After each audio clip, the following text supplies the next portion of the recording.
能清晰的听到我的声音吗？早上好，早上好，今天又是咱们的周日了，对不对？早上呢，不知道大家有没有起床吃早餐呢？一会儿我们就要正式的开始带大家画我们今天所要绘制的这张案例了。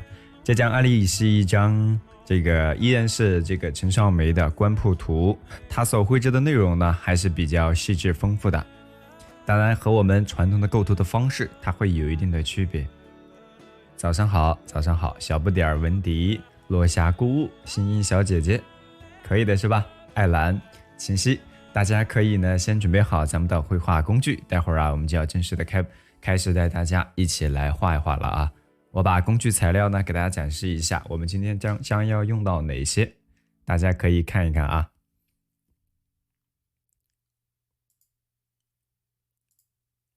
好，大家可以根据屏幕上方的工具提示做好相应的准备。今天我们要带大家所绘制的内容啊，就是这种裁剪式的构图的方式啊。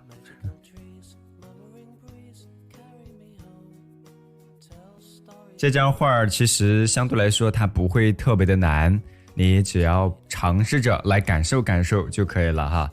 那么这张画当然也是我们之前给带大家画的这个陈少梅画册里边的。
我已经吃完早餐了，我都早早的吃完了。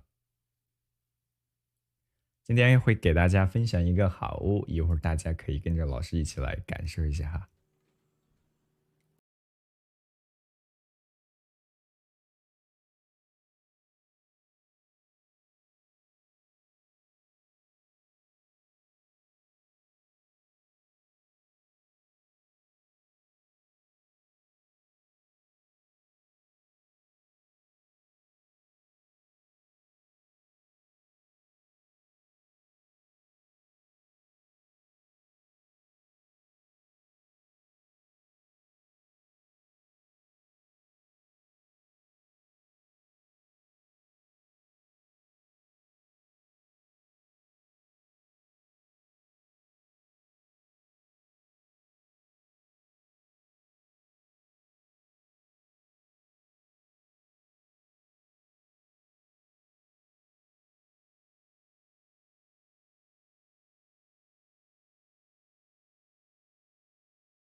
好了，各位小伙伴，大家早上好，能清晰的听到我的声音对吧？能听到的话，来敲个数字1。我们今天上午呢要带大家直播绘制的这个内容官铺图啊，我们就要正式的开始了。右侧是咱们的工具提示，我们呢就要开始带大家一会儿来画画咯。对这个画面，我们做一个简单的介绍。这张画呢，它是区别于我们传统的这种构图的方式的。我们传统的构图一般情况下都是什么？上流天下流地是吧？天地人的这种关系呢，它是非常的明确，或者说比较突出的。那么上方要留出广阔的天空，地面呢留出一点的水啊等等，是吧？其他的内容在中间，包括画的点景的人物。那么这张画刚好与它呢有一些区分的地方，在哪儿呢？首先第一个就是这张画在画面的这种裁剪的方式上面呢，非常的大胆，是吧？剪裁的都是一个大的局部，岩石、树木、船只基本上都截取的只是一个局部的景致。顶天立地的一种构图的方式呢，让画面的张力或者说它表达裁剪的这个局部的特写呢，非常的突出，是吧？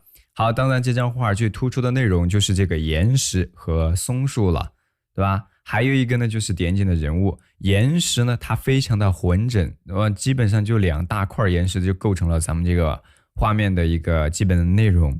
岩石非常的刚劲，而且厚重，是吧？同时在刻画上面呢，还是非常精细，或者墨色层次上面也是非常的丰富的。好，这是一个点。再一个就是画面，它同时兼顾了一定的这个水纹，或者说流水的线条，是吧？一刚一柔，和岩石呢形成了一种我们说张力的对比，或者说一种节奏的互补，有动有静，是吧？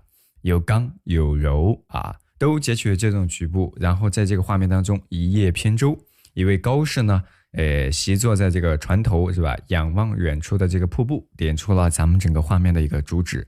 好，这就是我们这个画面啊主要的一个内容。当然这张画啊主要是以墨色的方式呈现。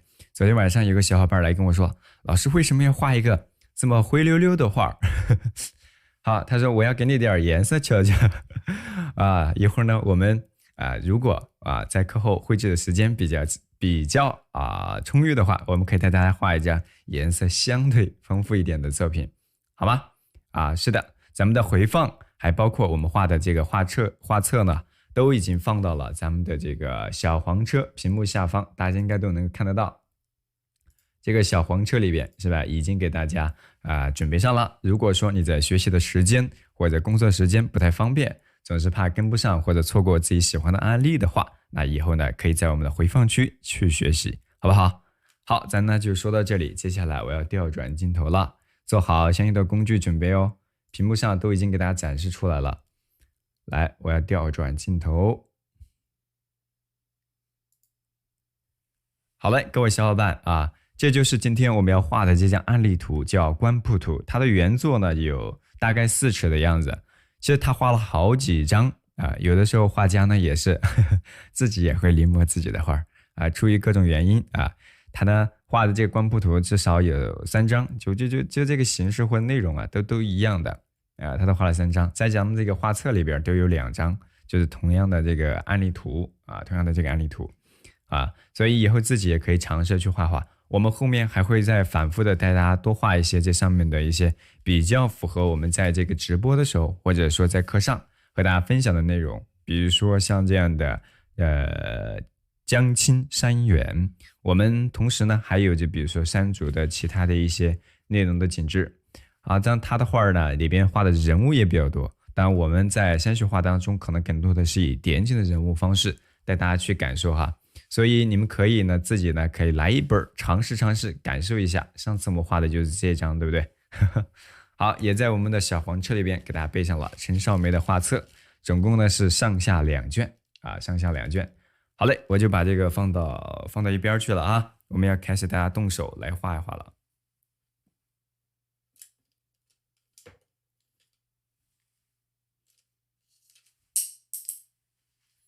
好，今天我们需要使用到的工具，也就是咱们的狼毫、小号，或者说来个中号。然后呢，需要有一支咱们的这个剔斗，或者说白云笔，一会儿用来去染咱们的画面，是吧？用到的这个剔斗，它更多的什么？就是白云，这个是尖好更多是尖好，柔韧相宜，是吧？柔韧相宜。然后我们在画的时候呢，画面它可以这个蓄水和韧性呢都比较符合我们在画这个画的一个实际的效果，好吗？那我再拿一个咱们的在小号的小红毛，是吧？一会儿用来勾咱们的线是吧？勾一些小的细节的时候，点一些点的时候用。来，我们拿出碟子，然后给大家稍微退远一点点稍微退远。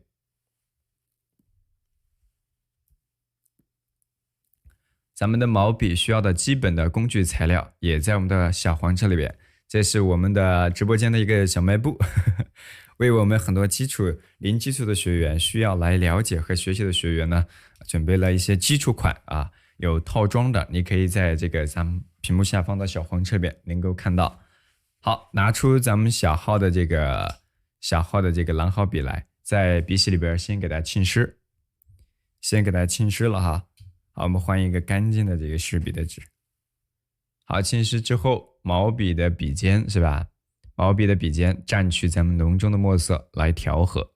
你在调和的时候，为了方便自己去把控墨色，你可以呢尝试来一个干净的碟子，是吧？自己重新的去调和它的这个层次。我们今天画这张画哈，它的墨色其实浓重的地方并不多，是吧？灰调子呢相对更丰富一点点。听着声音就没有睡意了是吧？好，该醒醒了啊！广播体操做起来，可以呢稍微的点点赞。好，在湿笔纸上，我们呢要吸毛笔的笔肚，大家看好啊！基本的操作的步骤，希望大家不要省略了。来，我们呢吸毛笔的笔肚，把多余的水分给它吸掉。吸完了之后啊，咱就开始大家一起来画一画。我用的是咱们的这个手宣纸哈，来，我们来推进一点。在画的时候，我们今天这个案例呢，它的一个造型，或者说它的这个用笔节奏呢，它会有一点点和我们平常临摹的，比如说现当代的呢作品呢，有一点不太一样。我们说它的法度比较严谨嘛。来，我们一起看一下勾线的感觉哈。好，从上。对，用笔呢比较扎实沉稳，而且线条的粗细过渡，它是吧？基本上保持一致，只有在转折的地方啊，相对会粗缓，是吧？相对会粗缓一些。我们用的这个手宣纸，它是光滑那一面哈，光滑那一面。好，然后在转折的地方，是吧？适当的顿笔，就停顿，把这个笔锋，为什么要顿笔呀？顿笔就是把这个笔锋啊调整成中锋。对不对？因为始终我们让这个线条尽可能保持偏中锋的这个用笔，对不对？偏中锋的用笔。好，我们在画这根线的时候，要注意到用线的节奏，同时要注意到整体的一个造型，整体的造型它是否符合这个画面，是跟这个画面的这个实际表达效果一致啊。好，这是这个基本的轮廓，同时我们再用水吸毛笔笔肚。在它前后交叠的地方，对吧？前方我们呢再来给它来一些交叠的小的结构，这些结构线可能越往后面画不太明显，但是在塑造的时候，你没有这么混整的一大块岩石，要是你中间没有一些这种前后的交叠和结构的区分的话，那这个画它就显得过于什么平了。如果你画了勾了这个结构了，你不根据这个结构线去区分前后和左右关系的话，它同样也平了。我们现在是给大家简单的示范和说一下这个注意的点，因为这张画最突出的就是这几块岩石啊。好，大概给它勾勒出来，用线都非常的沉稳啊。然后再一个呢，就是它交叠的这结构线出来之后啊，我们再去给它皴擦塑造的时候，大家注意到，就是它是我们说藏露结合起来，就顶部呢它是一大的这种墨块的概括，前方呢是一种小笔触的这种轻盈，或者说一种细致和精致。来，我们从上往下，是吧？头重脚轻，好，是吧？头重脚轻，拾起虚收，把这个岩石顶部皴擦的比较浑整一点点，也在前后交集的地方去给它皴擦。来，我们推进点，大家可以看一看啊。现在我们可能看起来还不够浑整，一会儿还可以再叠加，就是把上方它需要平整的地方，我们就大胆一点点，用这种侧锋一点的笔触给它铺上去就可以了。还没有开始画我们简单的给大家概述一下它这个塑造的一个过程。好，右侧呢，根据它岩石结构线，对不对？依然这样去慢慢的去给它行笔，对不对？在前后交点区分的地方给它画出来。这一侧也是一样，后边的墨色，比如说山头是吧，它比较重，那么我们可以给它塑造的更加的厚实一点点。那么在它的这个亮部的地方呢，它需要一些精致的，类似于小虎皮是吧？平头尖尾，头重脚轻。好，当然不必笔笔呢都一样长，或者说一样宽啊。好，左右有的时候右边也要稍微的来一些啊。好，这样的话岩石显得是不是更加的刚劲啊、扎实、铿锵有力，如刀凿斧劈一样的这种视觉的硬朗的特点，对吧？它不是柔曲的线条，啊。好，左侧，我们呢再根据结构的方式适当的去皴擦一下结构线的方向嘛。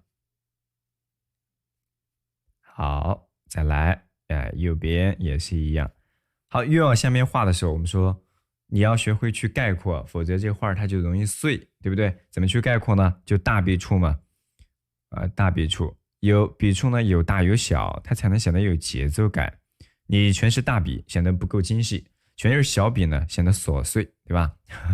好，我们总是在经营着一个范畴，是吧？在虚和实之间，让它做到虚实结合、虚实相生，是吧？两者的一种节奏呢，配比呢合适就可以了。那么在浓淡的对比当中，在这种长短、粗细、刚柔，是吧？这种节奏当中，找到一种呢最适合、比较匹配、看起来视觉效果比较合适的就可以了。所以永远不是说哪一种标准、哪一种状态就最好，而是一种比较符合、适合的一种状态。一种范畴。好，我简单说到这儿哈，我是简单的给大家示范了一下，然后旁边还有很多的小细节之类的，那我们根据自己的画，然后再去叠加丰富，好吧？一口气点了500多，好，这个早上广播体操还是挺给力的啊，挺给力的，来推远。好，欢迎新进入咱们直播间的小伙伴啊。没有点关注的可以点一波关注，以后直播呢都会给大家做这个自动的提醒，也可以点亮咱们黄色的粉丝灯牌，成为咱们的团宠，在咱们的群内可以获取高清的案例图和工具清单。现在拿出咱们的这个案例的纸张，我们要正式的开始大家一起来画一画了啊，好，这是我用的这个纸，大概尺寸33×65。我们通过这个纸呢，先来确定一个什么？它大体的一个中心点哈，你们自己确定就可以了。因为我这画呢，长条的不太方便给它完全的展示出来。好，把这个左侧我们屏幕上方给大家的案例图上的十字的参考线，我们大致确定出来，是吧？不用特别浓的一个墨色，大致在那儿。能够参考物体的位置就行了。这个点就是十字交叉线的交叉的点，那就把画面分割成了4个小的等份，对不对？4个小的这个方块，我们把画面分割了之后，画越小，你是不是把控起来越方便更容易啊？好，这个应该是大家都比较熟悉的了，来推进点是博云，对，是的，看来又是一个我们熟悉的老面孔了啊。好，我们先来说一下这个中心点确定了是吧？我们由近及远推着来啊。如果你足够用心一点，其实这张画也可以很快把它画完。我们先在哪儿画呀？用比较浓重的墨色，在横着的中心点到纸张的底部的一半，左侧的一半啊，大约画在哪儿呢？这个最高的点位于整个画面是吧？竖着的中线靠左边。到左侧边缘，中间靠右1到2指，对吧？也就说的太复杂了。竖着中心线往左边数，大约3指左右，就算出这块石头的最右边，也就是最高的那个点啊。我们通过一个十字线才能确定一个点的位置嘛，横竖的经纬线去参考。好，来，接下来我们呢再用比较浓重的墨色开始，大家一起来勾勒咱们屏幕上的一个轮廓好，用浓重的墨色，好，从上往下好，这是勾勒的这块岩石的造型啊。好，边角呢，在勾勒的时候，我们可以稍微细一些。首宣不建议对折哟，首宣不建议对折，小伙伴们记住了哈。首宣它折了之后就容易漏反，生宣是可以那样去操作的。好，右下角我们给它勾勒出来。好，我们说勾勒这个轮廓线的时候啊，线条它是比较流畅，而且呢刚硬，转折呢比较方，对吧？转折比较方，这是它大的一个造型。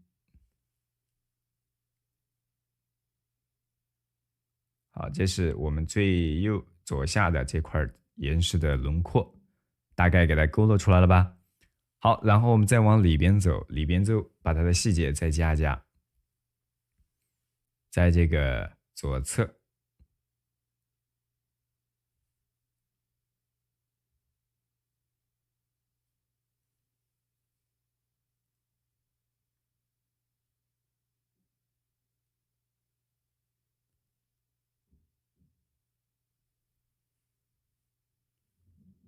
啊，右边你比如说这些大的结构上，里边虽然看不太清啊，你可以大致，比如说给它添加一点这种岩石的轮廓造型在里边。好，右侧，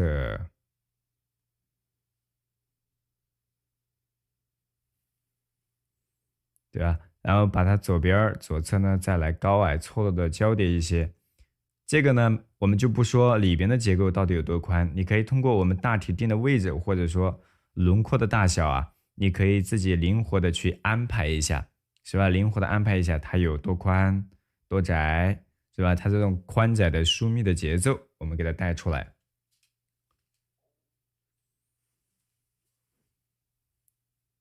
好，这是我们画的第一块岩石，开始了吗？是的，已经正式的开始了，可以动手了。好，可以动手了啊。好，然后我们在这个画面的下方。这是2大块岩石哈，2大块岩石还没有给它过多的去进行细节的刻画。然后我们在这个底部，我们给它来一点小一点的、浓重一点的岩石的造型的结构线。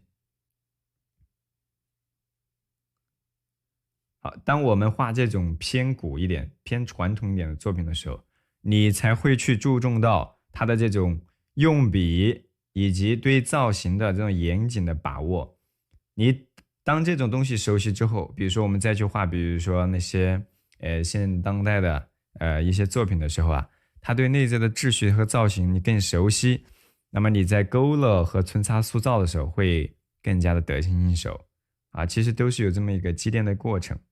好，比如说有些墨色勾完发现淡了，我可以复勾一遍。复勾的时候记住，它一定是要勾在原有墨色的线条之上，至少不能出现太明显的一个偏差。好，在左侧的边角。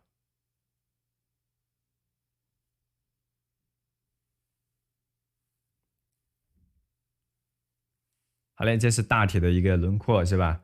就是里边一个大的浑整的轮廓，里边呢再给它区分一些小的细节，然后再从底部走啊，底部我们呢在它的下方。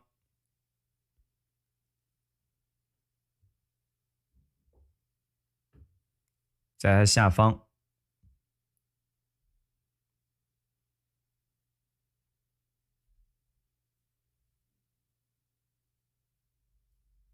交叠一些这种高矮错落的小石块。这张画我们先严谨的把这个什么，它的石头的形儿是吧，给它勾勒出来。勾勒出来之后，我们再往里边呢进一步的去给它，把结构啊、塑造啊、关系啊给它带出来。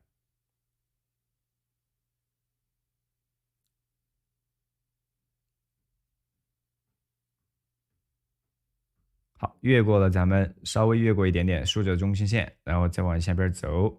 好，在画这个造型的时候呢，有的小伙伴可能会觉得，哎呀，太复杂了，是吧？太复杂了。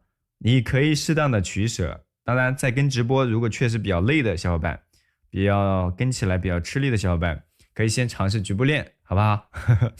好，一会儿呢，课后你可以在我们群内获取高清案例图，一会儿呢还可以再尝试，当然也可以在咱们的回放的课程视频里边去学习和了解。这是我们勾勒最前方的这块岩石，大家勾勒出来了吗？勾勒出来的来敲个数字1。好，就是屏幕上方的我们的这个小黄车里边跳出来这个链接。好嘞，好嘞，欢迎各位小伙伴加入到一朵云，加入到我们的云山小筑来学习，来画一画我们的山水作品。好，你们跟上是眼睛跟上还是手上跟上了？好，我们用这个稍微淡一点的墨色哈，我们开始用稍微淡一点的墨色，稍微淡一点的墨色，从上往下吸一吸毛笔的笔肚，多余的水分，把我们刚刚说的顶部是吧？它需要平整的地方，我们呢给它适当的去概括出来。概括的时候水分其实相对来说比较大的，尤其是像这种侧面的这个需要饱满的墨色去体现的。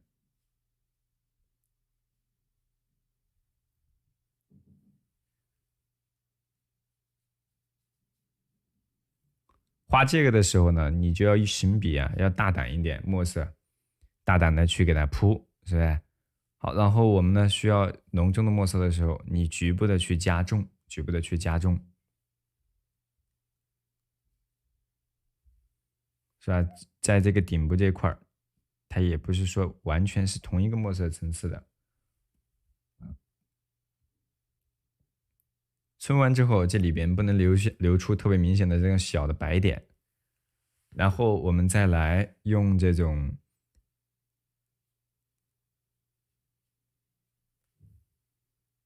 咱们的小笔触，是吧？把这个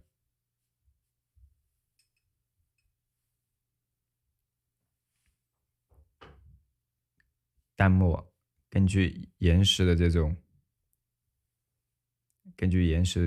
造型，是吧？头重脚轻，一头重一头轻的去给它塑造一下。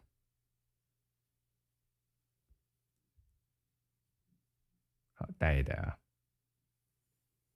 在顶部或者说它这个最前方的地方，我们在皴擦的时候用笔，它都是比较什么？用笔都是比较精细的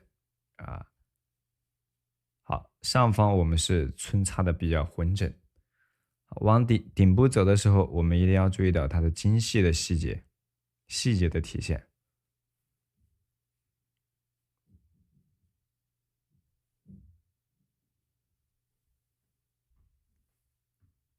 然后在我们左侧这个轮廓或者造型的地方，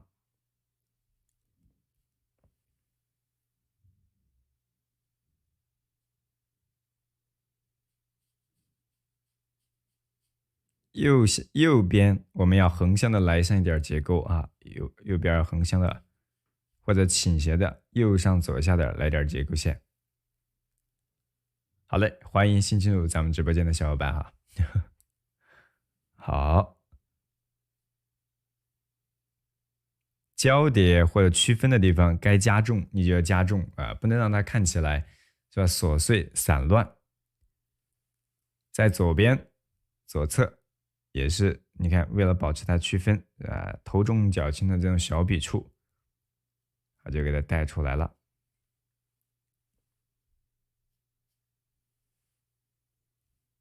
下方交叠的位置是吧？适当的去给大家皴擦一下。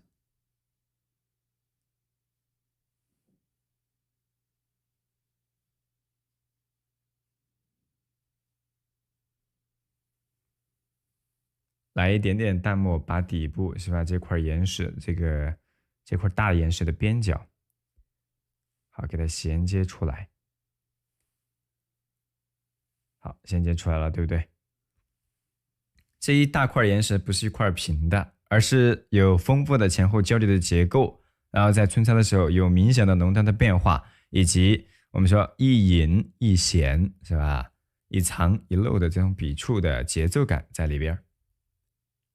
不知道点了多少周末了是吧？劳逸结合着，我们做做广播体操当然在能跟课、能跟直播来画一画呢，也是不错的啊。好，从上往下，在左侧的结构的地方是吧？适当的去给它扦插一下，扦插一下。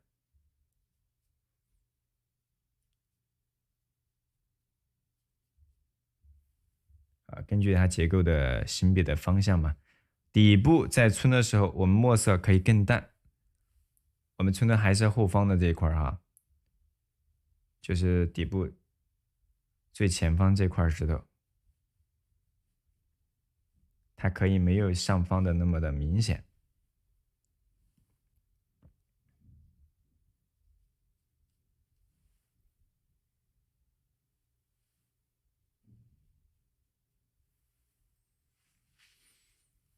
然后在它左边，在它左边是吧？横向的，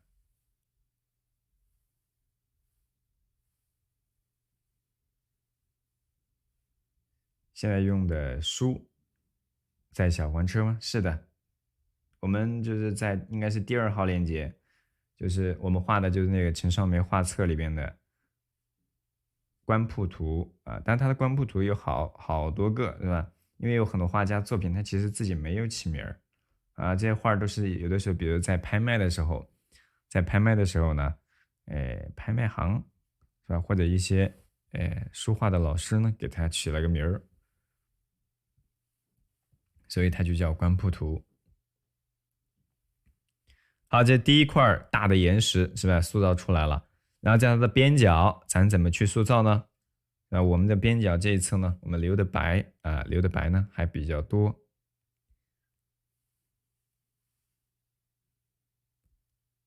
然后再从上往下，我们先把这个边角是吧，由浓到淡的给它区分出来。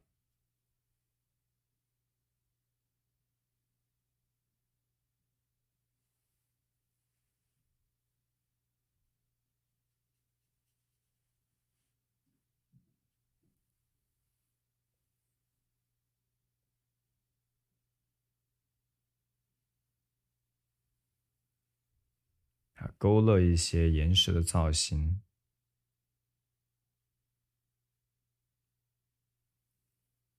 好，下方就在这一侧是吧？我们要适当的来一点浓重的墨，上下是吧？右上角和左下角适当来一点浓重的墨色呀，让这个画是吧看起来它会更加的丰富一点点，或者说有一定的浓淡的墨色的一个对比嘛。如果仅仅是淡墨是吧，这个画它显得呢又太灰了是吧？灰溜溜的是吧？有点同学呢想要点颜色来看看是吧？给你点颜色瞧瞧。好，我们的墨色也可以画出很丰富的这个颜色的层次哈。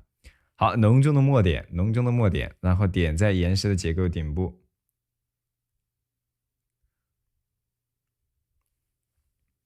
浓重的墨点点在岩石结构的顶部啊。好，包括这种边角，点的时候呢，可以稍微的轻松随意一些啊，轻松随意一些。然后这一侧也是一样。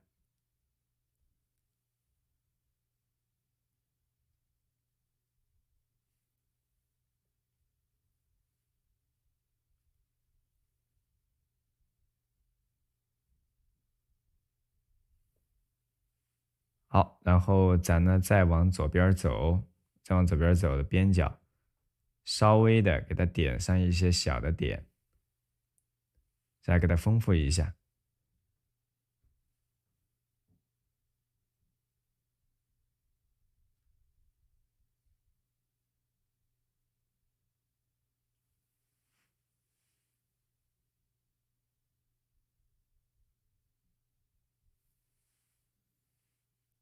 这山头是吧，丰富起来了。当然，这个墨色呢，你不能让它笔笔分明，我们是有一定的这个对比，当然也会适当的融合下去，融合下去。好，然后咱们再往下方走，左边一会儿我们给它染一染啊，一会儿左边给它染一染。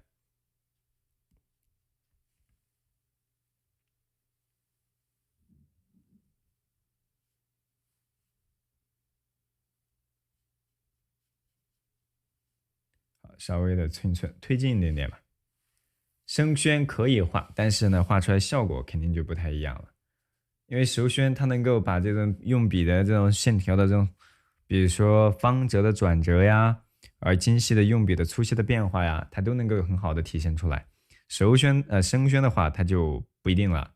声宣的效果它可能更含混，它更注重的是声宣更多体现的是墨色的这种变化，而手宣呢更多的是用笔是吧这种节奏的体现。好，右下角这种岩石塑造起来就比较容易了，跟着岩石的结构线，对吧？我们适当的去给它塑造穿插，过渡一下就好。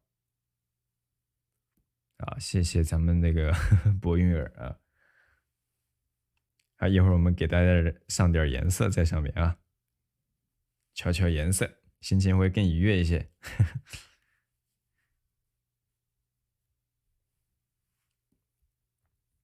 好，欢迎新进入咱们直播间的小伙伴，没有点关注的可以点一波关注。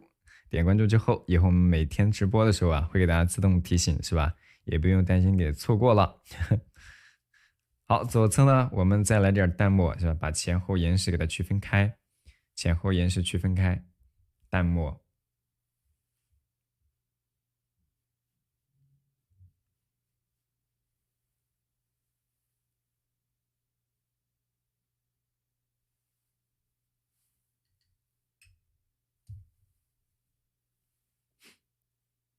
左下角是吧？来点淡墨，统筹一下，然后跟前后啊，它比较有明显的墨色，稍微清晰点的对比。然后左侧边角，我们来点淡墨呢，给它衔接下去就好。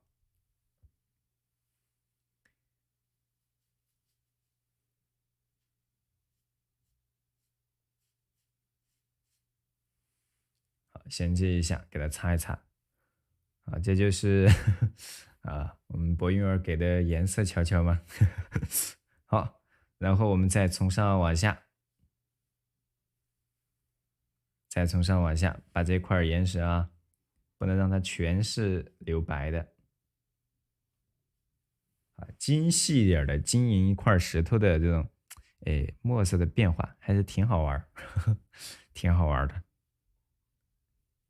大家这块岩石画出来没有啊？如果跟上，跟的差不多，眼睛跟上的敲个一啊，手相跟上的敲个666，手相跟上的敲个数字666，好吧？看一下大家的整体的一个节奏。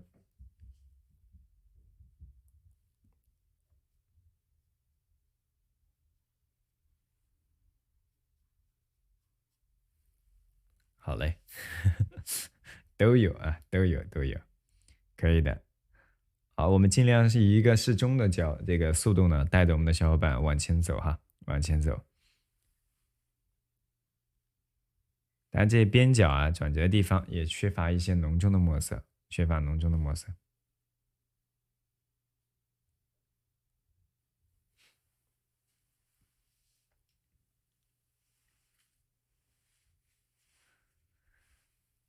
好，这块大致就画到这里，然后接下来在底部这块石头上，我们也给它点上一些胎点，点上一些胎点，啊，点上一些胎点就行了。这个画我们就可以画到这里了。啊，发现没？其实这个造型其实并不复杂，后面画那块即便比较大的岩石也是一样的，也是一样的。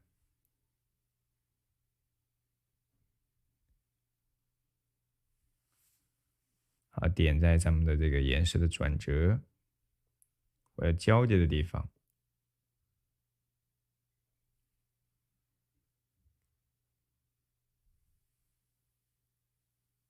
好了，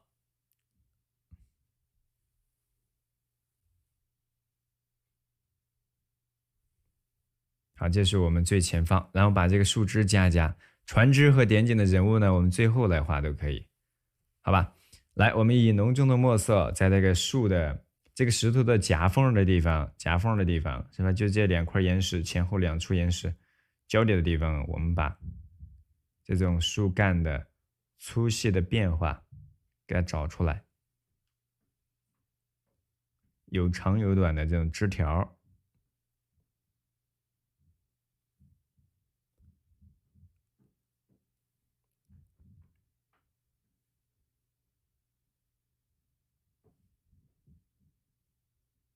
这个大家伙儿呢，可以根据一点自己的这个画面的需要，是吧？去添加都可以的，不必完完全全跟着这个案例的感觉来走，以这种都是肯定流畅的笔触，去添加这种树枝哈。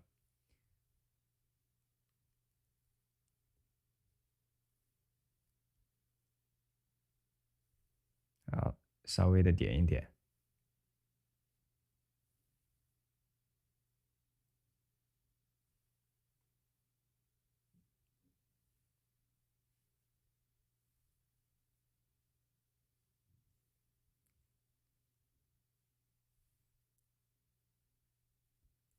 好，兼顾一定的疏密的节奏感，是不是就给画出来了？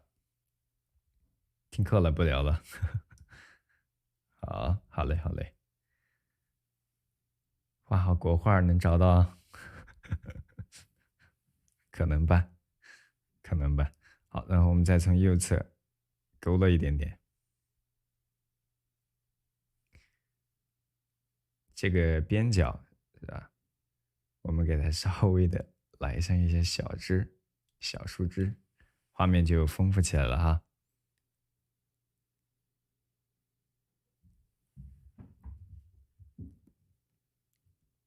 我们以前确实群里边是有小伙伴是吧？因为学习，因为在交流的时候呢，找到另一半的是有的，就看你的运气了哈，吉利宝。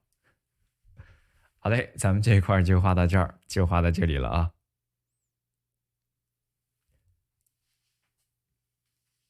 来，我们推远一点，来推远一点，小伙伴们，我们一起再来画一画后方啊。不对，我们先把叶片给它加出来吧。叶片加完，我们就来画上方的树木还有岩石了。你发现没？好像这张画还没怎么画呢，我们就到远处去了。好，下面呢就是点景的人物，精细的地方是吧？我们画先放开一点，把大效果画出来之后，我们再回过头来画这种小的细节，用淡一点的墨是吧？在这种树枝当中是吧？来点出一点叶片，好，稍微繁茂。它也是有一定的疏密的节奏的，是吧？这块需要它繁密一点点，繁茂一些，那我们就可以给它再加的丰富形象一点，好吧？然后再往右侧走，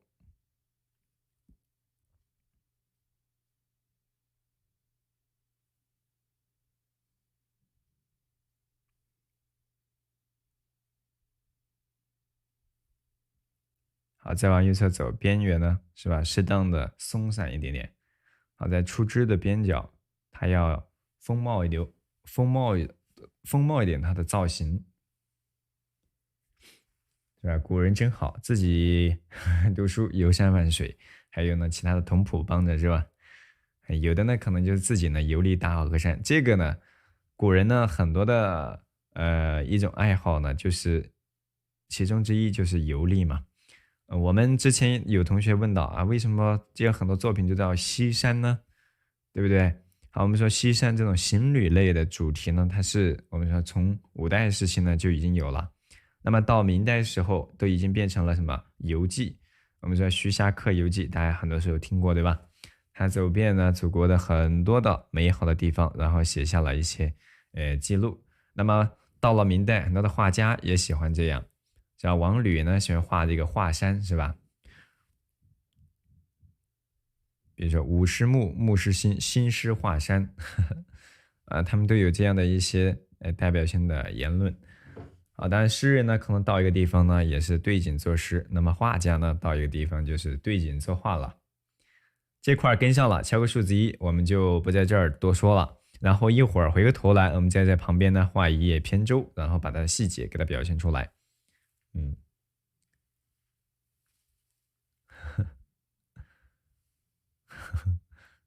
看来丈母娘来了。嗯。是的，金浩经常在太行山游历，他就住在太行一带。金浩他的这个字号红谷子是吧？常年就居住太行一带。来，我们从上往下啊，从上往下，我们来画一画这个上方的了哈。底部的树木不，底部的小船和人物呢，最后来画。前方我们画太多的细节，是不是容易累？是吧？我们已经定出了这个画面的最高的点，大家可以看得到。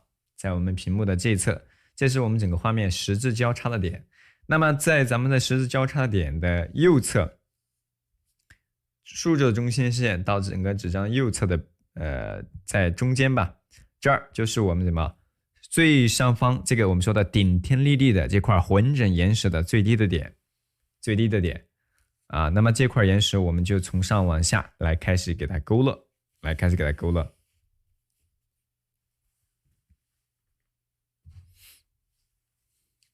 我们在画之前，可以在前方把这个什么松树先给它勾勒出来。松树勾勒出来之后，我们再来画这个树。松树最宽的地方，大家画到哪儿？就是我们这个树干嘛，树干最宽的地方，大约就在这个竖轴中心线上方，然后大约画到，看，横着中心线往顶部走的一半，大约就一半啊，它是一个 C 字形的这么一个造型，对吧？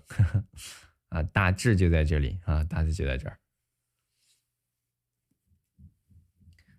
好，这块大家都确定了，对不对？好，来，我们喝口水，干了这杯凉白开啊，干了这杯凉白开，我们呢就来把这个松树和岩石呢给它勾勒出来。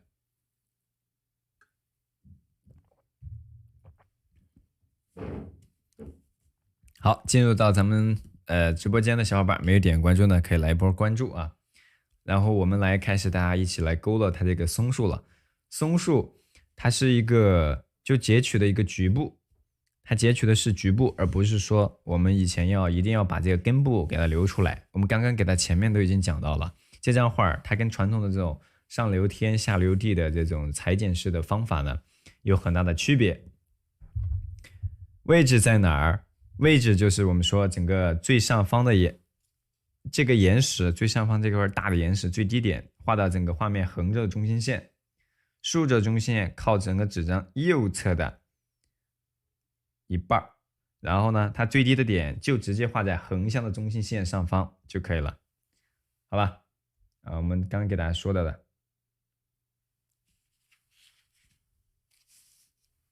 横着的中心点是吧？画到横着中心线。然后咱们的松树画到最右边，大概画到哪儿？就竖着中心线的位置，大概啊。来，我们推进点镜头啊，大家可以一起来看一看。画这个松树的时候，我们它前后呢是有两个比较突出的枝啊，前后突出的两个枝，最上方这个枝呢，大约画在我们说横着。就是横着的中心线往顶部的一半是吧？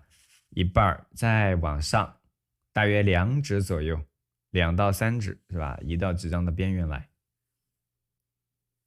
好，这就确定了。我们在勾勒最前方那个细一点的那个树枝，对吧？就这样横着长过来的树的一个造型的位置啊。好的，今天在这个疯狂的在刷是吧？这就是给的颜色，这个画面的颜色不够丰富，你们来点缀一下这个画面。来，我们在它的整个转折大概也就画到这个树的转折，也就画到我们竖着中线到纸张的中间的位置，啊。好，左下，右上是吧？适当的去给它拨折，啊，适当的给它拨折一下。线条很沉稳的哈，当然这个沉稳之余，我们说线条的转折的这种力度感要带出来。用这个画树和岩石的这种节奏呢，它是很统一的，啊。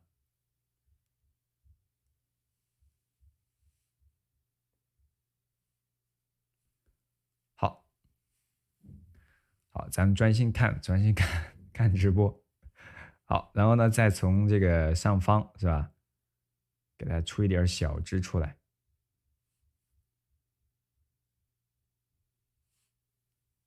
推进点镜头，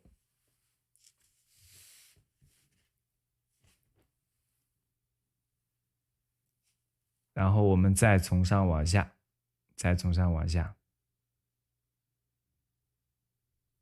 把这个树干是吧给它带出来了。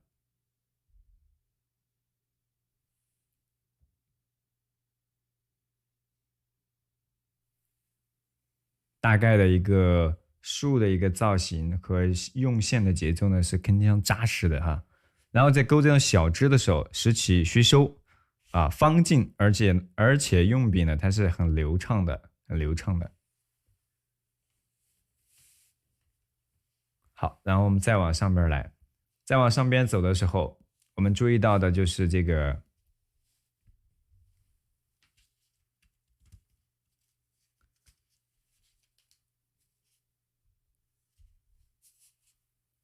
把整个上方的树枝是吧？整个上方的树枝给它勾勒完整出来。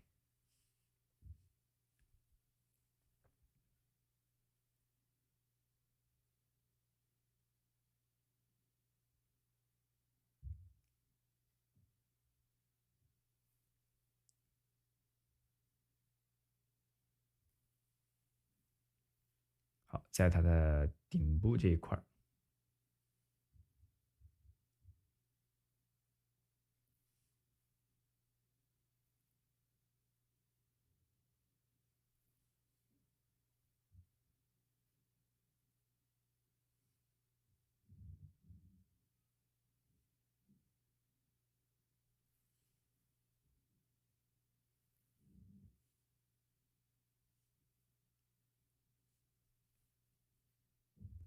我们要适当的去给它出一些枝。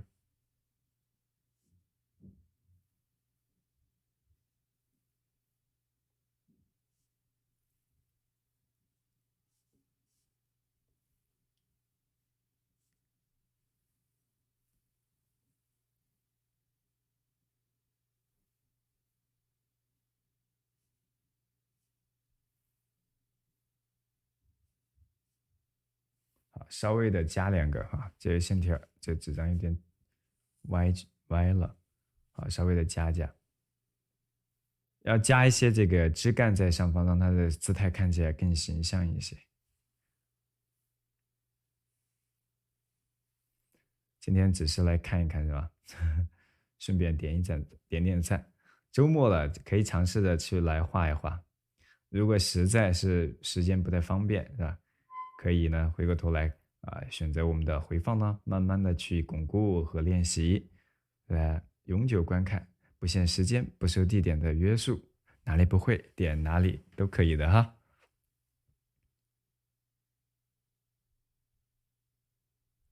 好嘞，那我们大致呢就给它画到这儿了，然后顶部。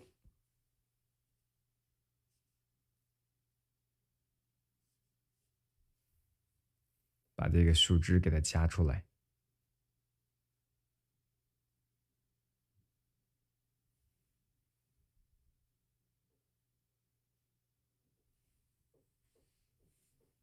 跟昨天的这个松枝比较相似，对吧？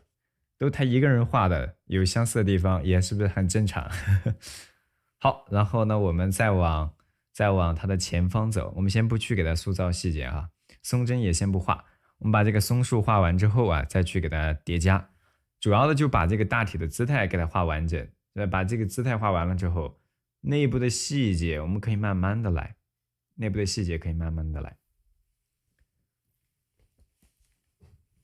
好，这个松树的造型呢，我们也不能给它含糊了。松树的位置关系，把镜头推远一点点啊。还在问世界杯是吗？大清早的，啊，一会儿问的热血澎湃的时候，你手就会开始抖了。好，在这个树枝的下方是吧？挨着的位置，挨着的位置哈，我们能把这个它的这个用线勾勒的轮廓的笔触，就是远处的这棵树的比较粗的这棵树的，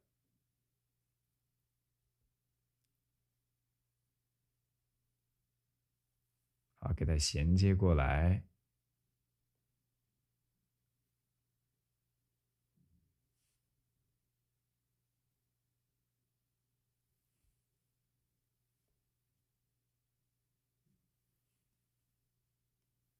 然后在它中间的位置上，对吧？我们稍微的给它叠加一些，有一侧流畅一点点，那么这一侧呢就可以适当的波折一些，就适当的波折一些。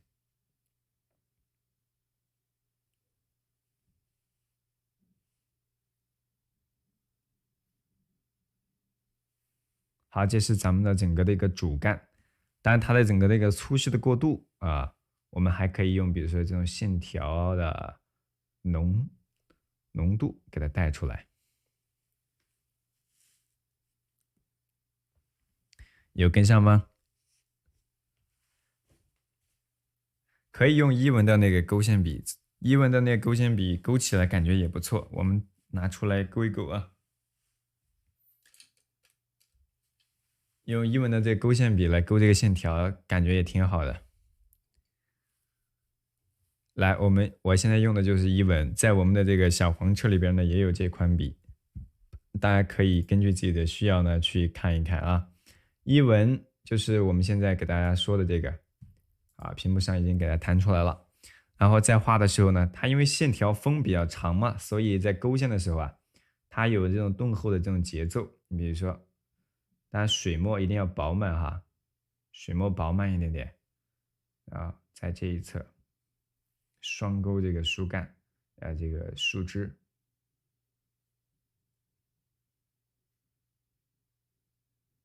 是吧？这种线条它有韧性，有锋，有笔锋，是吧？它就会勾勒起来会更舒服。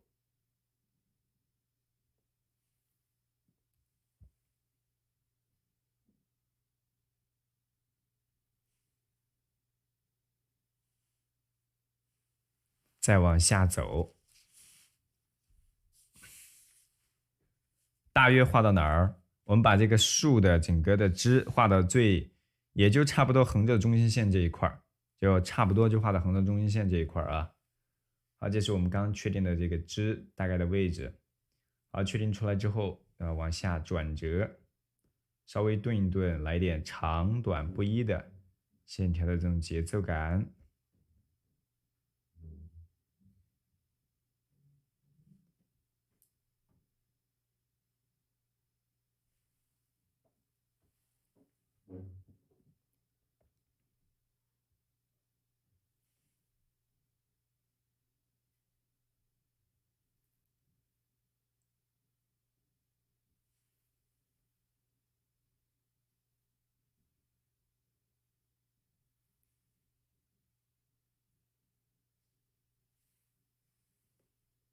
好，这些波折你可以根据自己的需要去添加，都是可以的。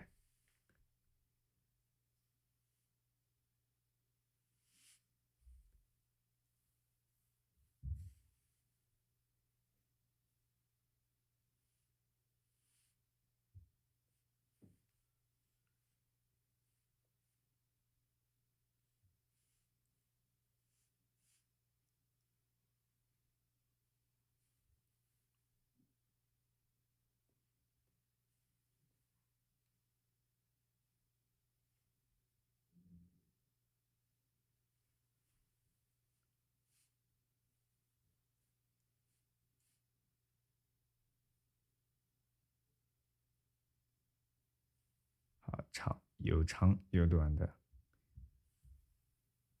小树枝就勾勒出来了。当然这块呢可能比较细密，在造型的时候我们可以就是说稍微的观察的细致一点，比对着来。好，这就勾线笔，它的这种柔韧性，画这种线条的时候呢，还是比较合适的啊。画画是个细活儿，就是它有细致的地方，尤其这个画家他本来画的这个作品呢，就比较偏这个精细嘛，一会儿我们如果时间方便，我们就单画一个比较偏是吧粗犷一点的，让我们画起来会更加的轻松一些，和我们以往所学的这种技法，或者说我们表达的那种轻松感呢，更加的贴近一点的作品。在画这个树枝的时候，同样也是时起时收哈，尽量水墨饱满一些。刚才用的什么笔？刚才用的是狼毫的小号，现在用的是狼毫的勾线笔一文啊，在我们的屏幕的下方小黄车里边都有。好，这个松树啊，它的叶片是比较茂密的，同时这个松枝，这个松针呢，这个松针呢画的是比较长，画的比较长。虽然我们现在勾的这个枝干呢，勾的这个枝啊，大致到这儿，因为它一会儿要出的非常的茂密嘛，会遮挡很多的一些内容，会遮挡一些很多内容。我们现在出枝为一会儿出的这个松针呢，找一些着落的点啊就可以了。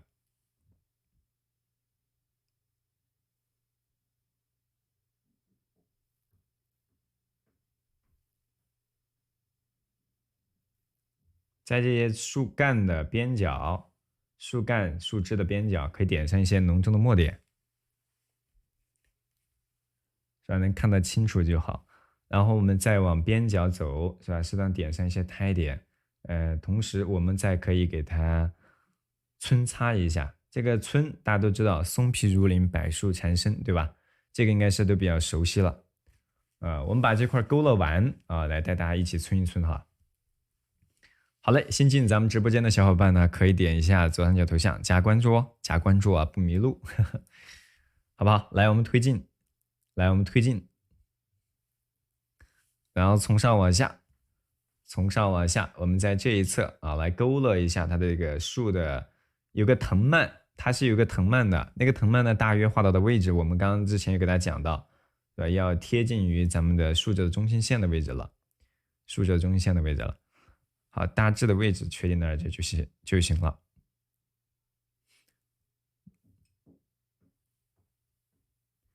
好，我们再从它的上方，是吧？从它的上方勾勒一些小的藤蔓，有了这种藤蔓的这种装饰丰富啊，画面它会显得更加的什么古厚。在古代的这些画作当中啊，他们画这种苍劲的、斑驳的。千百年的这种老树是吧？就喜欢画这种藤蔓在上面。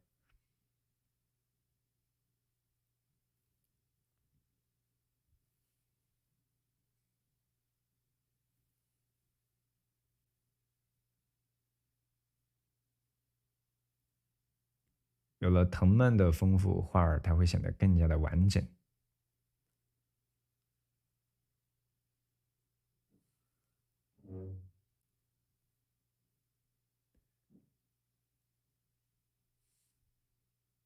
收笔的时候不能太飘啊。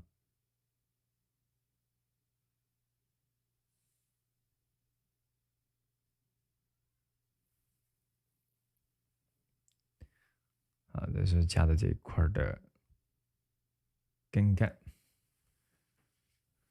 好嘞，然后旁边的这个树啊，旁边这棵树，它大概要这样转过来，来上这么一笔。其他的细节不一定能看得特别清晰了，看不到特别清晰呢，我们就隐约到这儿就行了。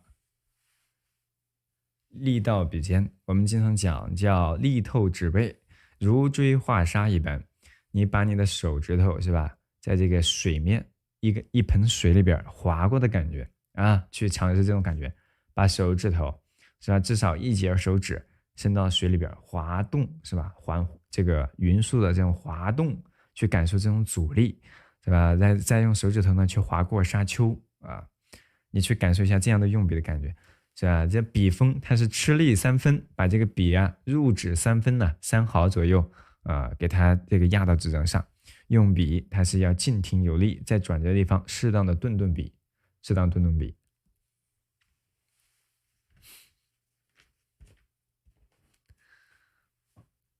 不知道怎么办？点赞，交钱。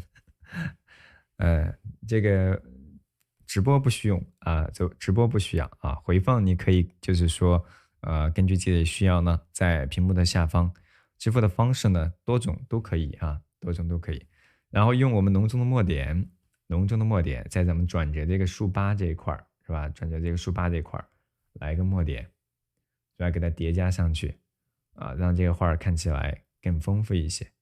啊，多一些小的细节的节奏在里边。然后我们再来给它适当点那个皴擦了啊，皴的时候就不用勾线笔了，那太伤笔了。本来勾线笔就是用来勾线的啊，你要是给它皴了就没有锋了，那就没法勾了。来，我们用这个稍微加点水啊，小伙伴们稍微加点水，皴的时候的墨色可以相对的淡一点点，相对的淡一点点。来，我们主要在这一块给大家稍微的讲一下吧。我们刚刚拿出的用的这个手宣纸哈，我就在这个手宣纸上给大家讲一讲。我们讲松皮如林，就像鱼的鳞片一样。鱼的鳞片是什么样子的？都看过对不对？好，一片叠加一片是吧？两片中间呢再来一片，都是这种交叠的感觉啊。那么更多的是什么？以曲线，然后相互交叠，然后呢错落开的去遮挡，基本上就是这样子。形状是这样，但实际我们在皴的时候呢，它有些笔触不一定要笔都是像这样工整的、工细的去给它叠加到一块儿啊。我们叠啊，这样有大有小，有呢聚有散，有完整的，有点出来的。这就是我们说的所谓的鱼鳞皴。皴完之后，甚至于我还可以给它稍微的用淡墨擦一擦，理解吗？好，这就是我们所说的鱼鳞皴，理解了，来敲个数字1，好不好？老师把纸张拿开点，我的树枝还没画完。好嘞，听你的。好，听你的。来，我们再用这个浓重的墨色啊，我们来把这个树啊，把咱们的这个树啊，给它皴一皴啊。用环抱的小圈圈，这种小笔触不用画的笔呢都特别清晰啊。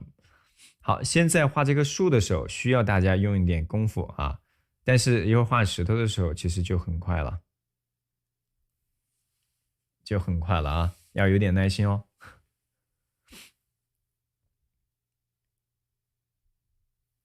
然后我们并不是这个树干都给它皴上哈。只是在局部，你看都是两侧边角，而且边角它还会有部分的地方宽一点，有些地方呢窄一点啊。皴的时候，枯色墨色呢枯浊淡约一些，不要都跟这个轮廓完全一样，把这个老树斑驳的还有松皮的这种特点带出来就可以了，是吧？带出来即可。你把造型把握准了，你看皴你需不着多久的时间啊，几笔就给它画完了。勾勒轮廓的时候，对吧？它非常强调这种线条的节奏感，它不仅仅是画一个线，或者说画一个大概的轮廓，而是有比较突出的去注重用笔的节奏感。所以我们在画的时候呢，要当心它在表达的时候一些着重的用意。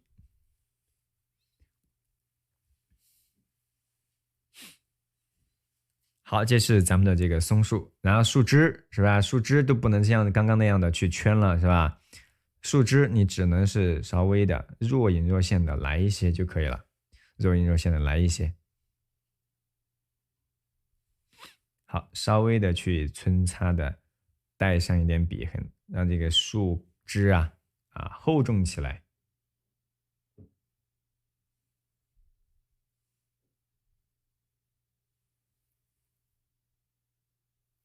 当然两棵树或者说小枝干和主干之间要保持一定的墨色的区分哈，保持一定的墨色的区分。好，然后再从上往下走。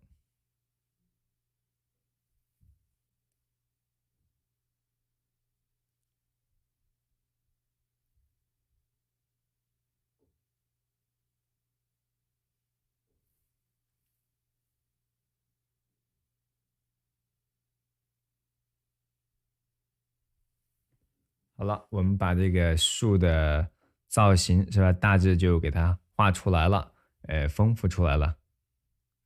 然后我们皴过的地方，如果墨色显得太过于雷同，我们同样还可以间隔一点点浓墨。那这样的话，这样的表现呢，它会更加形象丰富，对不对？好，一会儿有方便的，我们还可以带它画这个白树。松皮如林，柏树缠身，这是我们一般表现的时候的一些这个什么基本的特点。因为在我们的中国话里边，它有一些程式化的、比较符号化的表达啊，比较符号化的表达。这块跟上了没有？跟上了，敲个666啊！好，然后接下来我们来画一个松针了。画松针的时候，今天的这个松针呢，要画的相对较长，平常画的那些松针呢太短，对吧？好，当然松针的墨色也比较浓重啊。来，我们再来口水啊，浓重的墨色，给它带一带啊，给它带一带。然后这侧，比如说出一个枝下来啊，先等它干吧啊，不要给它在这儿挤着了。我们从上往下画，松针画完了之后，我们再去处理那个岩石哈啊。然后画这个松针呢，它基本上有点像马尾松。马尾松什么样的特点？来，我给先画一簇哈，你可以先抬头看一看。好，我们说用的这个线呢，它比较长，它就不是说一个圆形的了，而是一个长条上面呢去生发一些这种枝，就像你们家那个以前小的时候用过那个鸡毛掸子是吧？一个长条的，稍微的长一点，稍微的长一点，然后下方是吧？它会适当的去给它交叠，为什么？因为后方还有一些其他角度的这种松针，马尾就像马的这种尾巴的这种造型的类似的这种造型，然后旁边是吧？大概画这么一处，不用画特别长，真的画这个什么一溜那就不必要了。然后在右侧呢，比如说这个角度的，用线稳当一点点哈，稳当一点点，尽可能时起时收一点啊。你看用宣纸呢，就是有的时候它不太平整，还得自己压着啊，总是拱起来。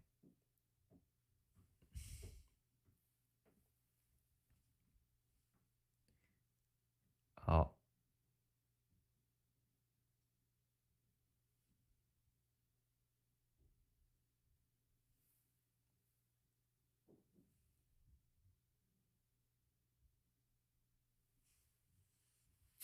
好嘞。然后比如说这块有点重了，吸一下，好，吸一下就好。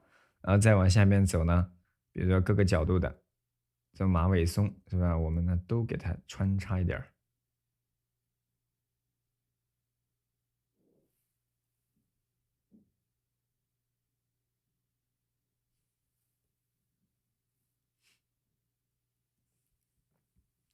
好，然后我们再往下边来拾起，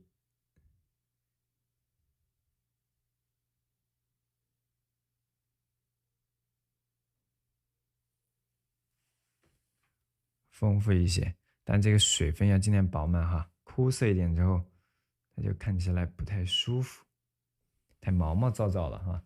松针嘛，它就要相对的湿润一点点，线条明确一些。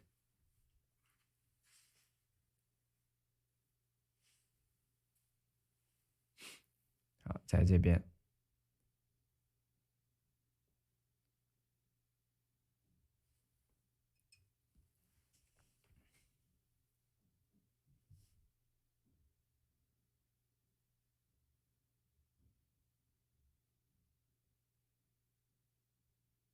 线条还比较密集哈，小伙伴们，不要画的太过于纤薄了。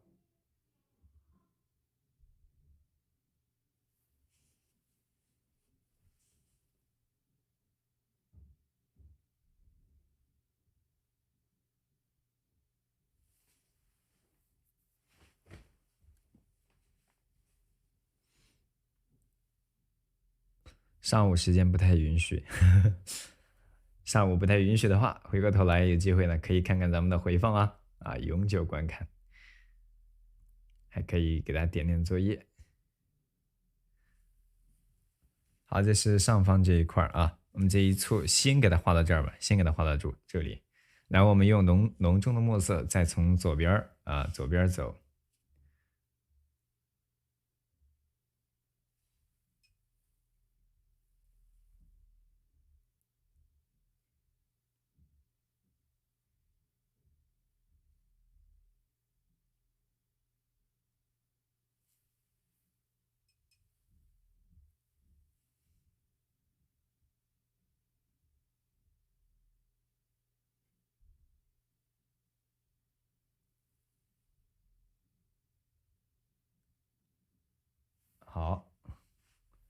这是大面积上的这种松针，我们先画了一层吧，就画了一层，因为它里边其实还有很丰富的，其实还有一些小的节奏或者说浓淡的关系，我们呢还没有照顾到。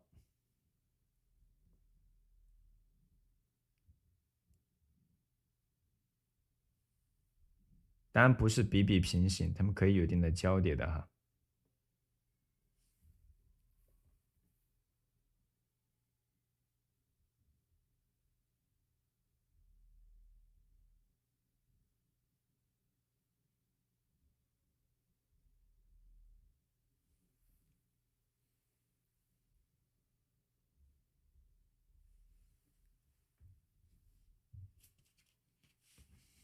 雪浪什么名字？学习的学，浪花的浪。好，然后我们在左边儿，在左边儿，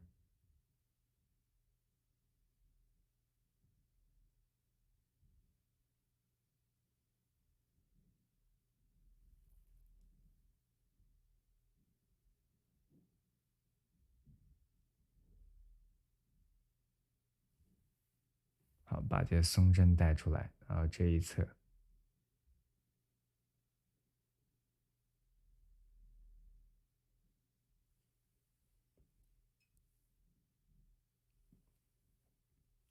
躺在床上不能更画，卧游卧游。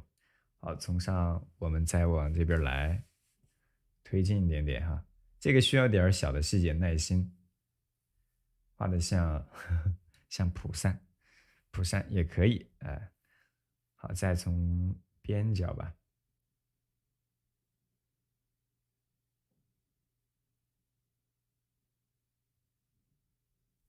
线条不能画柔软了啊，它是非常的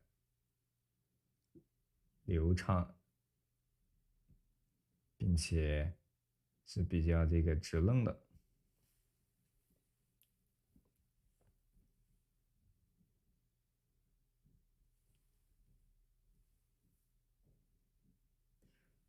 差点跟不上。这个有一些重复在，就是重复的量比较大的时候啊，跟直播如果有一定的困难，我们可以先尝试局部的去练习一下。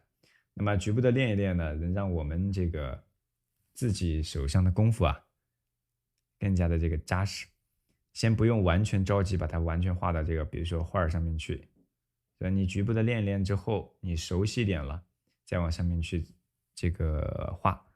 包括很多小伙伴落款的时候也是这样，虽然这个画上面没有太多的落款啊，我们自己在画的时候呢，也要注意到这些小的细节，因为不少小伙伴是吧，本来画你看的挺不错的，他字儿一上去，整个画就毁了。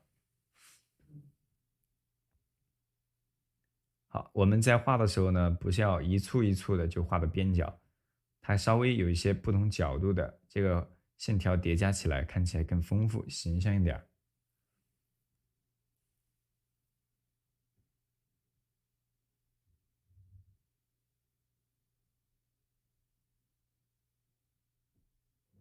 但边缘呢也不能一样长短，要参差错落开。我用的是手宣，笔看着很好是吧？好，拿去拿去，都在小黄车里边。好，然后我们再来。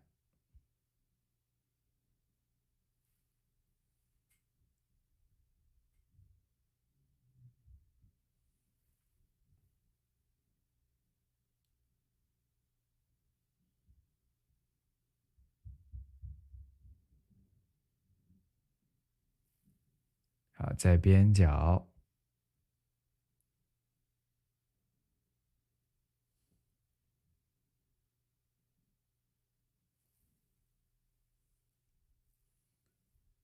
好，在这里有往上面去加一些，加一簇。可能之前没画过这么多松针这么长的，对吧？好，今天呢感受尝试一下也是可以的。少有的，我们不能总是画自己完全熟悉的画，是吧？你完全熟悉的画，其实自己很难得到一些进步。虽然我们在画这种不是特别熟悉的画的时候呢，可能会出现一些失误，对吧？这都很正常。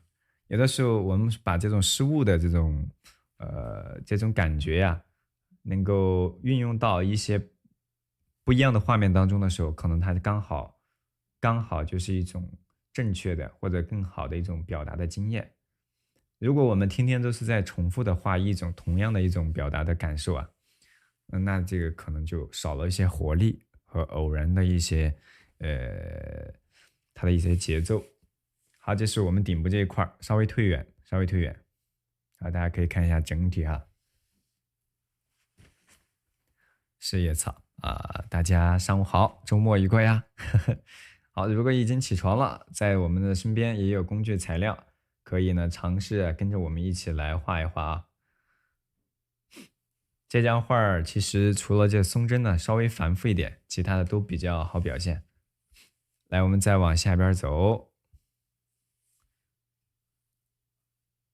再往下边来啊，茂密的松针呢是这个画的一个特点。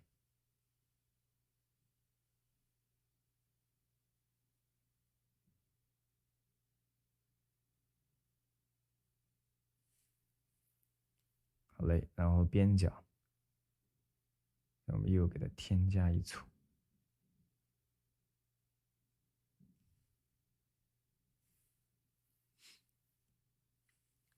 好，有耐心画下去吗？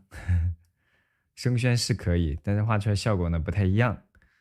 生宣画出来效果，它可能更倾向于线条，它可能没法画的这么的精细。至少也得用生宣的卡纸，可能效果才能出来。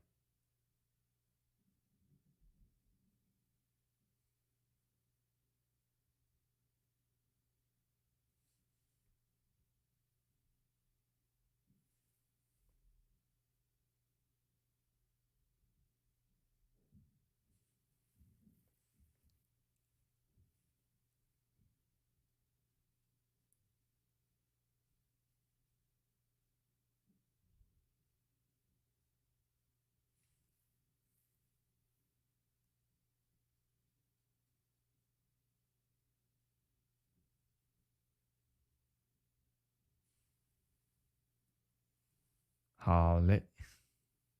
当然，我们自己在画的时候，还可以慢一丢丢，把这个线条啊，或者说表达的这种收笔的时候，更加的沉稳。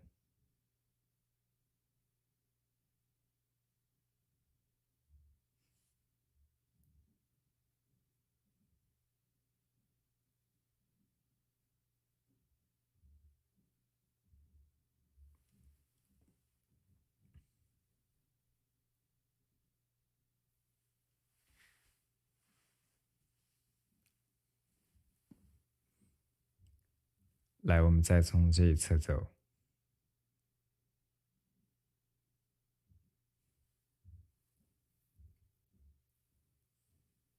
最需要耐心点的地方就在这儿了，但这也是最练我们笔力、用笔的这种力度啊，还有我们这个控笔的能力的。其实我们很多时候画的不是特别的满意，跟我们控笔的能力啊有很大的关系哦。所以需要的在这方面呢下功夫，感受感受。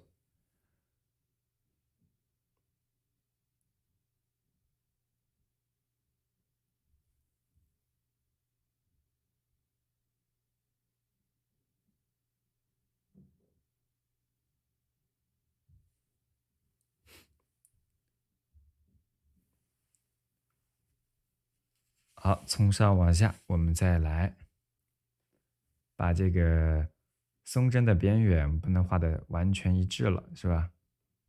要给它错落开。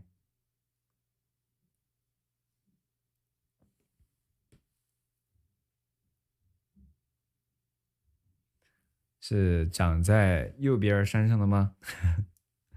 它是一个左上右下，应该是从这个石头缝这样长出来的，石头缝这样长出来的。石头缝这样长出来，蜿蜒曲折过来。其实我还之前没有这样，没有看出来，我以为这个数是从左边出来的。好，这些小伙伴提醒的倒是挺对。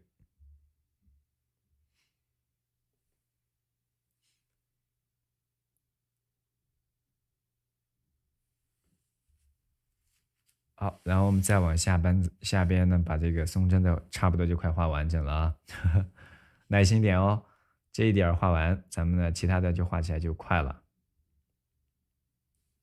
画起来就快了。好嘞，欢迎新加入咱们直播间的小伙伴啊，点关注不迷路，以后直播都会给大家提醒。一会儿11点，咱们给大家发一个福袋，好不好？发一个福袋，看我们的小伙伴的幸运度。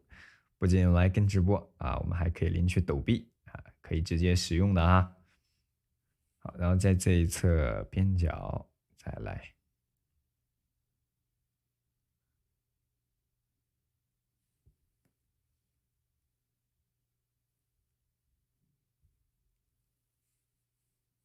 好，然后往上。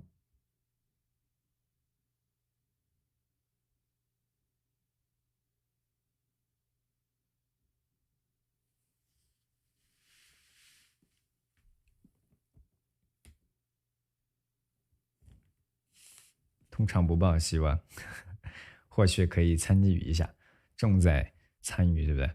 万一你中了呢？万一中了嘞？好，上午好，好，没有点关注的可以点关注哦。如果没有点亮黄色粉丝灯牌的小伙伴呢，可以点一点，点亮黄色粉丝灯牌就有权限进入到我们的粉丝群，在群内可以获取高清的案例图和工具清单，提前一天呢都会给大家预告，这样的话会方便我们在跟直播的时候啊，工具材料的一个准备，好不好？然后我们再从这侧走。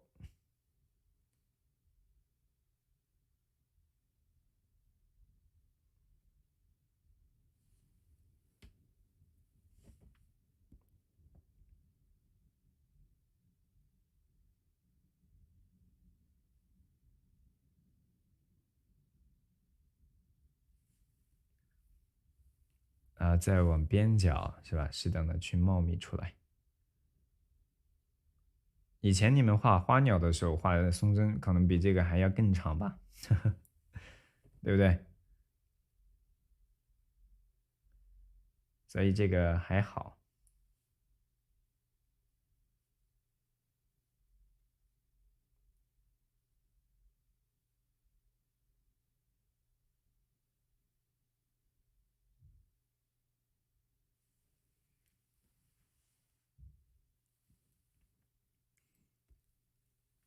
好，再往下边走。在美好的周末，大家都在干嘛嘞？打算周末在家弄点好吃的吗？还是画张好画呢？闲暇的时候呢，可以来画一画，可以来画一画。如果你确实比较匆忙，以后呢，可以根据自己的实际情况来另做安排，好吧？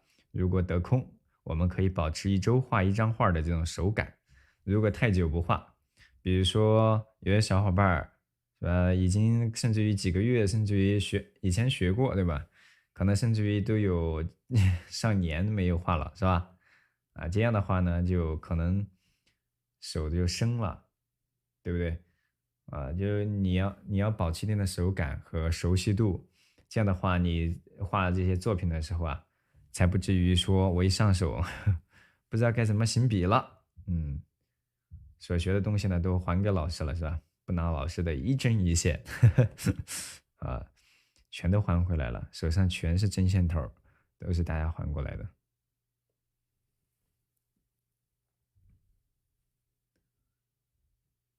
松针的笔和树干的笔不是同款，因为松针我们勾勒的要精细一些嘛，所以我们用的是这个伊文，就是这款勾线笔，就这款我们正在给大家讲的这个。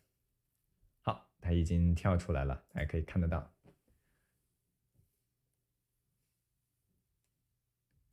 只顾着看老师画，自己的家务我都没做。一会儿下午还有时间啊，还有时间。好，然后我们呢再从上往下。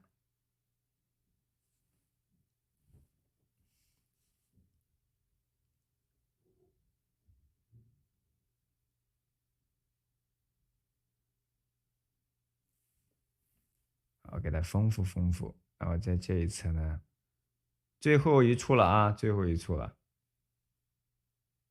就给它添加完整了。松针这样大量的去勾勒的时候啊，对于大家而言确实不太容易啊。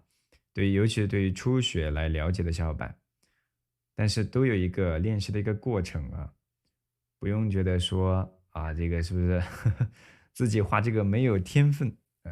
这个不存在，这些都是熟能生巧的事儿，初学都涉及不到天分。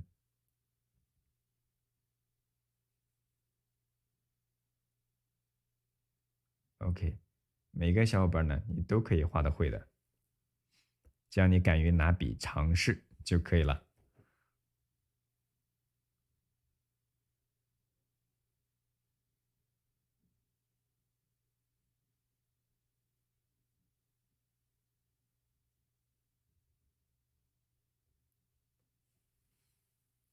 好，这是我们画的这一簇松针哈，大致的一个视觉效果，已经呈现出来了。画累了吗？啊，累了呢就歇一歇，喝口水啊。累了就喝口水歇一歇。然后我们来点浓重的墨啊，你可以先看一看哈。如果你没画完，一会儿着色也是这样，你都不用着急去给它什么画染啊等等，你就自己先画完了之后，最后再去染都是可以的啊。因为你如果前面的步骤没有做到位，就直接开始往后面走啊，自己可能也就是慌慌张张的，是为了把这张画画完而画完，对吧？很容易出现一些问题。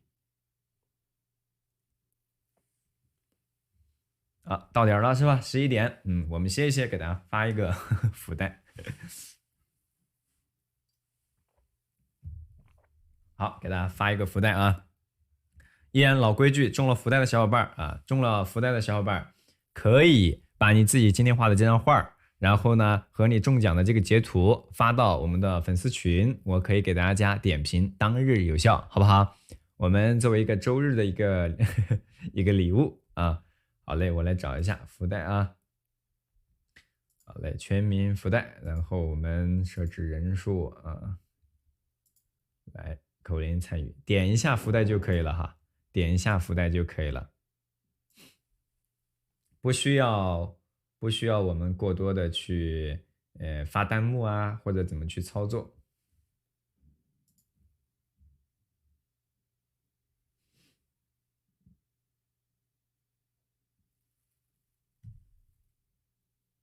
欧了，发起福袋 ，OK， 好，倒计时啊，应该是5分钟啊，点一下福袋就可以了啊，点一下福袋就可以了。只要你中奖了啊，只要中奖了，咱们都有机会呢，都有机会去给大家点作业的啊。我给你语音的点，语音的直接点啊。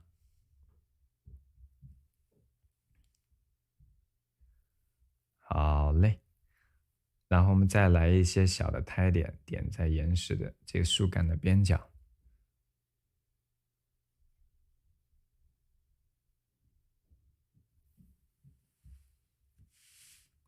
在这个树的根部这一块其实它要点很多的一些胎点之类的。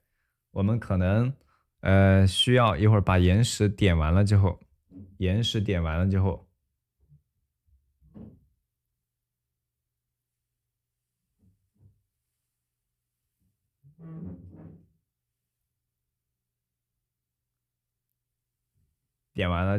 再来把岩石塑造完了之后啊，我们再继续往下面去给它点，继续点。可以翻一下给我们，我想看看里边的内容，可以的。好，趁这会儿大家抢福袋的功夫呢，我们可以给大家看一看哈。我刚刚带大家看的画的就是这本陈少梅的，它是全册，我们这个套装里边的是全册2张，就是2本啊，上下两侧。好，你比如说这种竖纹的线条很清晰，岩石的造型用笔呢很明确，你都可以去勾勒去尝试，包括人物也是一样的哈。好，还有1分钟的倒计时，大家可以呢先缓一缓，喝口水，是不是？喝口水，等一等。那这本书里边的，我们会带大家画部分，像这种案例呢，比较容易小伙伴们上手，对吧？江上行舟，我们呢可以大家把这张画是吧画完，包括荷塘倾下这些小画，我们一节课可以画它，撸它个3张是吧？都是可以的。啊，这些小的，因为大画要画很久，很多新加入直播间的小伙伴呢，他不一定能够画得出来，是不是？对他们来讲难度比较大。探微、探幽图等等，好，有一些小品呢，他的小品呢还是很精致的哈，还包括他画了很多的工笔的仕女人物，仕笔人物。你主要感受他的画作，就是去感受他用笔，陈少梅的画，你就是要去体会他的用笔的节奏啊，但他的造型能力也很强，笔墨功夫很好嘛，笔墨功夫很好。好，这是他这个上面的，这是下卷啊，这是下卷，还有上卷。这一本这张啊，柳荫白露，以后我们会带大家画到啊，包括他画的一些梅啊、松树啊，包括这些杂树啊，造型呢都非常到位。这种有点像连环画了，是吧？像这种连环画。好，这个是他做的一些刻图稿，丛林深处，他的刻图稿也很精美啊，也很精美啊，包括他的一些画的人物的点景。好，抢到了吗？抢到了没有？没有中是吧？中了的小伙伴呢，我们都给大家点了的哈，当时都给他点了。好，当然我们这个学浪学习群里边，我们今天带大家画的就是这个案例嘛。在我们学浪的群里边，还没来得及给大家点啊，等我们休息的时候给大家一一的点完。